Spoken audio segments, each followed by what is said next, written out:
The brand new car. Now, hang on a minute. This is not part of the plan with half an hour gone because an Audi from the TCR class. It's the TCR, yeah. 775 on fire on, is this the Grand Prix track? Yeah, it's very, very early on in the lap. The driver is clear of this situation, but already past the pits and the sanctuary that that area offers, and the engine bay is fully alight.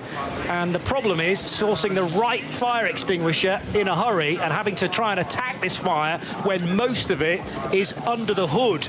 So the wheel arches and the air intake is the best place to approach, and coming at it from an oblique angle. But the problem is you're going to be chasing this fire all the way around the car potentially, because as soon as it's extinguished on one part, it then takes light on the other.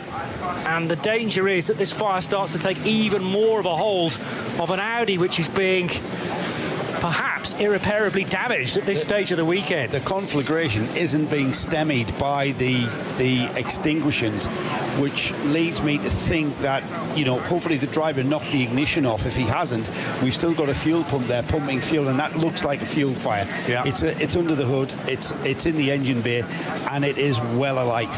It is absolutely well alight. This is the last we're going to see of this car, I think, unless they can. Are they allowed to bring in a spare chassis if they've got one? I think so. That's Raphael Hundeborn, who was at the wheel of the car. It must be terribly frightening for him to see that happen. Did well to get the car off the circuit.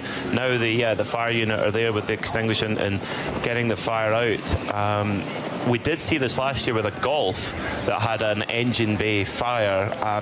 The following day we saw the car in the paddock thinking there's no way, and then they were in the race. Yeah. Never write off endurance teams. Nothing is impossible with endurance teams, but that is the worst possible start to the weekend. It took for the main fire truck to arrive and then basically overwhelmed it with extinguishing one of those. Well, it's actually started to burn a larger hole, a larger aperture in the top of the bonnet, so that's helped the situation. And now the extinguishant is pouring down the road and underneath one of the intervention vehicles.